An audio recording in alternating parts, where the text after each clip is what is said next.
Mouloudia, et c'était une expérience particulière du monde algérien. Bon, ouais, c'est peut-être ma curiosité de prof d'histoire géo qui me fait dire que quand j'avais des sujets de licence où j'étudiais les milieux désertiques, je me suis dit allez, pourquoi pas. Bon, on va voir ça avec les dirigeants. Il y a une sympathie, il y a un courant qui s'est bien passé.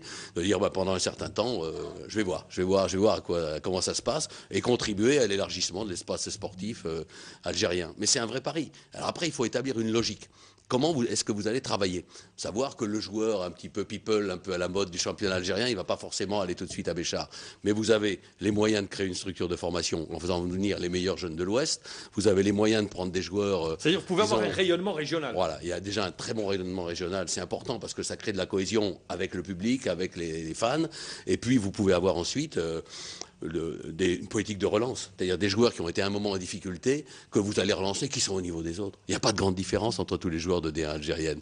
C'est pour ça que je vous dis, il n'y a pas de limite à une réussite. Quand un club gagne 2-3 matchs de suite, après il peut en gagner 7 ou 8. Il y a avec le Mouloudia, notre équipe de jeunes, quand on est champion, on a lancé d'une équipe de jeunes lancés à la fin d'une saison, qui avaient joué les 7-8 derniers matchs. Les mêmes jouent tous les matchs de l'année suivante, et on est en tête très largement à la fin du mois de novembre, uniquement avec des gamins que personne ne connaissait 6 mois avant. Donc on peut fabriquer des joueurs à condition qu'ils soient motivés, qu'ils respectent des principes. Et là, c'est le bon côté. Quand vous découvrez une équipe en cours de saison, moi je découvre et je suis positive avec les joueurs que j'ai vus là, et qui sont tous avec des arguments, avec des qualités. Il y a des petits détails, il faudra peut-être compenser un peu celui-là à tel poste qui est un peu moins pourvu, où il faudra avoir un joueur de plus. Mais il y a une base. Et après c'est du travail. Je voudrais revenir sur un aspect également. Est-ce un avantage de travailler dans un club comme la JS Saoura qui n'a pas cette exposition médiatique, cette pression? C'était le cas au Mouloudia d'Alger. Quand on passe par le Mouloudia d'Alger, vous êtes tous les jours au devant de la scène. Oui. Un peu moins à Béjaïa. Celui qui a des problèmes d'ego, c'est vrai qu'il a sa photo tous les jours dans le journal. Oui. Il doit se dire, oh là là, il ne faut pas se prendre pour un autre. C'est pas vous, c'est la fonction. Avec des supporters qui arrivent au stade. Voilà, c'est la fonction, mais c'était du bonheur. Dans le Mouloudia, ça reste... Non, mais moi je parle pour l'entraîneur. D'avoir justement le fait de ne pas être... au-devant, comme ça, de la scène, le club n'est pas au-devant de la scène. Il y a deux clubs qui sont quand même en couverture médiatique particulière dans le monde. La JSK et le Mouloudia. Voilà, la JSK et le Mouloudia, c'est deux mondes particuliers. Si vous êtes Kabyle, le rêve c'est d'être à la JSK, et si vous êtes de tout le territoire algérien, plus de la moitié de la population algérienne est Mouloudia. Bon, c'est une réalité. Donc ça, quand on a fait partie un peu de ça, moi je le renierai jamais. On m'arrête souvent. Même en France, on m'arrête dans la rue pour me parler du Mouloudia. Des franco-algériens qui me disent, j'ai des copains qui sont avec moi, ils me disent mais c'est fou, qu'est-ce qui se passe? C'est cette couverture-là. Donc, il faut avoir la modestie. Est-ce qu'on est plus tranquille pour travailler? Bien sûr, mais la tranquillité, est-ce que c'est gage de réussite? Un match, c'est toujours gérer des conflits, c'est toujours gérer une opposition, un rapport de force avec l'adversaire. Il faut toujours qu'il y ait une certaine pression, mais il faut qu'elle soit positive. Il faut pas que week-end, il y a l'examen du match. Voilà, il y a un match, et c'est ça qui fait l'adrénaline. Et même quand vous arrêtez de coacher, c'est ça qui vous manque. Et il faut aimer les emmerdements et gérer les emmerdements.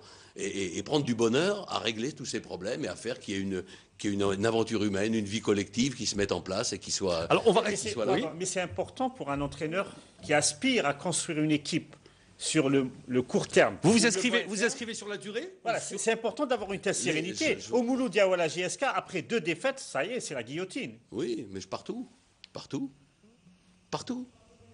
Je crois que partout, il faut accepter cette logique-là. J'ai plus 20 ans. Quand j'étais jeune coach, on signait des contrats de 3 ans chez nous.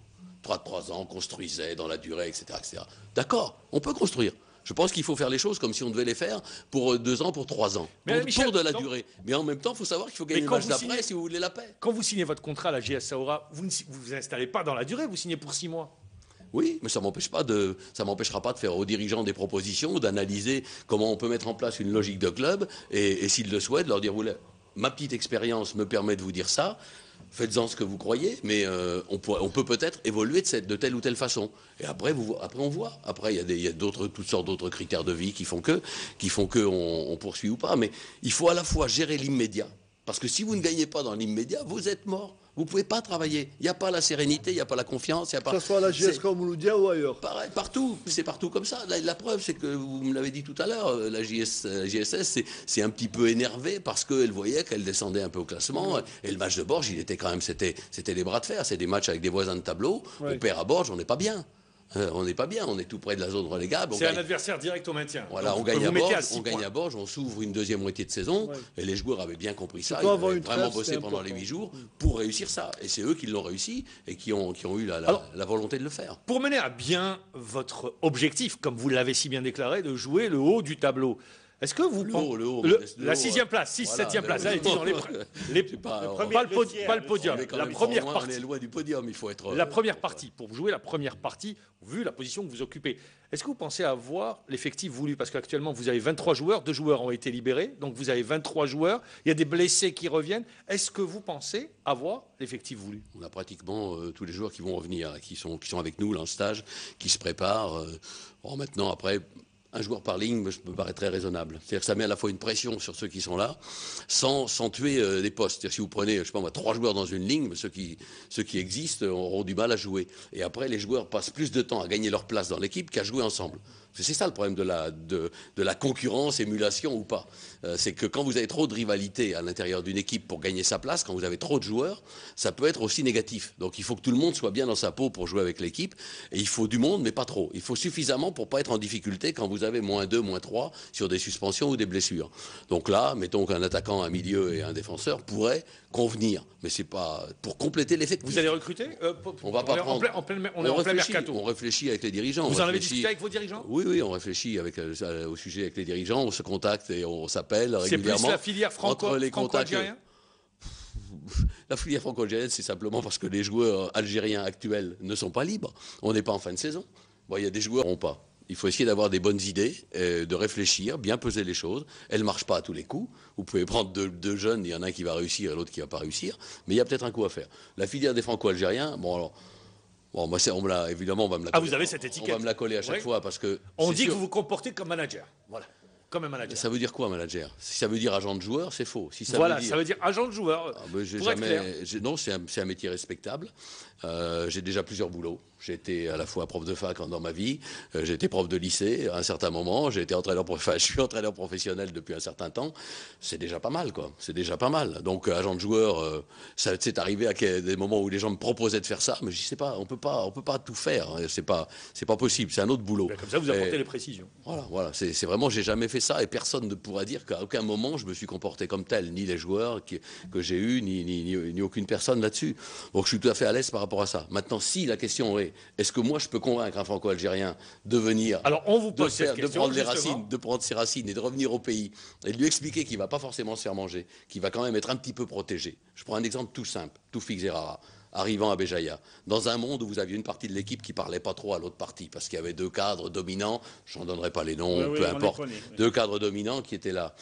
Le joueur qui arrive là, s'il n'est pas un petit peu protégé par son entraîneur étranger, enfin français en l'occurrence, c'est plus simple, mais s'il n'est pas un petit peu protégé pour essayer de l'aider à trouver sa place dans cet effectif-là, il est mort. C'est ce qui est arrivé à pas mal d'entre eux. Donc, vous pouvez vous servir à aider à l'intégration. Si vous prenez un joueur, c'est pour l'intégrer. Et ce joueur qui avait fait une première demi-saison moyenne, la deuxième saison, c'est lui qui maintient le club, avec Cédric, avec quelques bons joueurs qui étaient là dans l'équipe et qui nous avaient permis d'être, avec une équipe de gamins, 3e à la fin des matchs allés et d'avoir fait des résultats performants. Donc, il faut croire en ça. Donc, moi, je peux donner certaines confiances et rassurer certains joueurs franco-algériens. Maintenant, il ne faut pas à tout prix faire venir des joueurs franco-algériens. Ce n'est pas la vocation. Mais je veux dire, j'invente rien. L'équipe nationale, que fait-elle? Je veux dire que l'exemple vient d'en haut. Donc, moi, c'est de dire, si on ne trouve pas la solution sur le marché local, le joueur franco-algérien, ça peut être une solution. Et en tant qu'entraîneur français, je peux aider un peu à ça. Point final. Mais je ne veux pas non plus prendre pour moi, c'est un risque. Pour moi, c'est très bien. Je ne choisis pas l'effectif. J'arrive là, je dis simplement, ça serait peut-être pas mal, tel poste, tel poste, tel poste. Après, à vous de voir. On en discute et on voit. Malheureusement, je connais quand même pas mal le championnat algérien maintenant pour dire de certains joueurs plutôt oui ou plutôt non. Parce que je les connais, je les ai eus comme adversaires, donc je dois normalement donner un véritable avis technique. Ça, c'est sûr, parce que vous êtes le patron technique. Voilà, c'est quand même la moindre des choses. Non, mais il y a toujours une suspicion. Derrière votre avis technique dans ce monde, il y a toujours la suspicion que il fait ça parce qu'il va favoriser ceci ou favoriser cela. J'en suis pas dupe. Donc moi, c'est une totale sérénité quand j'ai pas à le faire. Donc là, si on se trouve à ce que des franco-algériens viennent vers nous, c'est parce qu'on n'aura pas trouvé les autres solutions, et ça pourra en être des solutions complémentaires, très raisonnables sur le plan économique, et de dire peut-être qu'on peut tenter ça pour quelques mois. Ça coûte moins cher un franco-algérien? Sur le plan financier, aujourd'hui dès qu'un joueur algérien est vraiment coté et apprécié, oui, ça monte. Les tarifs montent parce qu'il y a quelques clubs qui font monter les prix entre eux. Donc ça fait monter un peu les tarifs. Le franco-algérien, souvent, c'est un gars qui a eu une bonne carrière en France à un moment, mais il y a eu un problème. Il y a eu un truc qui n'a pas marché, où il est parti jouer en Europe de l'Est. Et puis ça n'enlève rien à son niveau, mais ce n'est pas toujours facile dans les centres de formation français pour un joueur maghrébin d'y réussir. Ça nous ramène, nous, à plein de petits problèmes à nous. Ça ramène à un débat qui a eu lieu à la DTN française. Un vrai débat qui mérite réflexion. Qu'est-ce qui a changé entre Alain Michel, formateur à Auxerre, et Alain Michel, entraîneur toujours sous pression en Algérie? J'ai pas été formateur en France. J'ai pas été formateur. Hein. Disons que j'ai dans ma vie été prof. Donc prof d'université, formant des cadres techniques, des cadres de préparation physique et des cadres techniques pour la fédération. Je me souviens d'avoir encadré un stage où Vaïd Aliodzik était stagiaire. Ah bon? Par exemple. Donc, par exemple, c'était dans les années 97. Je pense que c'était, oui, j'étais encore à Lomont-Cuiseau avant de passer à Grenoble. Vaïd terminait ses diplômes d'entraîneur. Il a fait le cursus normal et c'est pas toujours simple pour un étranger de le faire en français et tout ça. Donc il a passé les diplômes normalement et il était stagiaire parmi d'autres comme Farouk Hadjibeji, c'est un élève turbulent. Il l'est toujours. Ça n'a pas changé. Ça n'a pas changé. C'est un élève turbulent, mais je vous assure, il faut quand même une certaine motivation. Pour faire ça, c'est facile quand vous êtes dans votre langue. Voilà le plaisir que j'ai en être en Algérie plutôt que d'être dans le Golfe à martyriser l'anglais, que je parle normalement, mais vous parlez dans votre langue. On a le plaisir de communiquer comme ça. C'est quand même du bonheur. Donc, Vaïd avait fait l'effort de faire tous les stages de suivi, comme certains de ses compatriotes, comme Bastarevic, comme Farouk Hadjibejic et autres. Et ils avaient suivi ça. Donc, il suivait les cours, il a été reçu, il a été... Alors, on revient il a été un coach, après, tout à fait. Vous avez été formateur d'entraîneur. Voilà, formateur d'entraîneur et en même temps prof d'université classique pour avoir des étudiants devant moi pendant une quinzaine d'années. Mais qu'est-ce qui a changé maintenant que vous êtes en Algérie? Est-ce que c'est la même perception des choses que vous avez? Est-ce que c'est Ce qui a changé, c'est le moment où je suis passé à l'étranger. C'est-à-dire qu'à un certain moment en France, j'avais construit dans la durée. J'étais 10 ans à Bourges, 7 ans à Grenoble, construire des clubs qui étaient mes clubs. J'étais le patron. J'étais le patron du club, j'étais manager général, j'étais entraîneur, je rendais des comptes au maire de la ville. Et à la limite, mes présidents, je les choisissais. Donc, c'est comme ça. Ma vie en France, ça a été celle-là. Donc, c'était celle d'un cadre technique auquel on donnait confiance et qui s'impliquait complètement. C'est des journées de 16 heures. Hein. Vous avez constamment du boulot à faire, mais c'est passionnant. C'est une passion permanente et c'est plaisant. À partir du moment où je suis parti à l'étranger, je me suis dit que c'est différent. C'est-à-dire que vous êtes un invité. Vous êtes là pour faire des choses que soit les gens ne savent pas faire, soit ne veulent pas faire. Pour différentes raisons. Ne pas régler des conflits, ne pas se mouiller, et il faut que quelqu'un fasse ça. Donc, j'ai toujours essayé d'être sincère, de parler naturellement des choses que je ressentais. Avec mes dirigeants, je leur dis, que ce soit avant, que ce soit à Béjaïa, au Mouloudia ou maintenant à Saoura, c'est de leur dire, je crois que c'est comme ça, je pense ça. Maintenant, moi je suis là, pas éternellement. Vous êtes là éternellement. Si on veut avancer, je crois que ça serait bien de faire ça ensemble. Alain Michel, à travers ce que vous dites, à travers tout votre parcours, est-ce qu'aujourd'hui, en arrivant dans un club comme la JS Saoura, l'idée, ça ne serait pas avec les dirigeants de la JS Saoura, justement, de construire le club? Quand je dis de construire, c'est-à-dire sur la durée, sur le plan technique, la formation, le centre de formation, les équipes réserves, donner la touche technique, essayer de rayonner sur la région. Est-ce que c'est pas ça le projet sportif? Oui, tout à fait, mais il faut le faire par petites touches. C'est-à-dire qu'au départ, quand vous arrivez... Vous en avez parlé ou pas? Oui, j'ai ramené par exemple des cassettes vidéo pour les formations d'éducateurs, qui sont des cassettes de la Fédé française, et sur lesquelles on va travailler pour donner quelques bases à la formation des jeunes, qui existe déjà, qui se fait bien. J'ai regardé les séances d'entraînement des jeunes, il y a des choses qui marchent bien, il y a des éducateurs de bonne qualité. Bon, moi je propose ça parce que c'est mon plaisir de le faire, d'aller pas seulement les séances d'entraînement des seniors, mais de partager quelque chose avec la formation des jeunes. Mais les gens vont me regarder.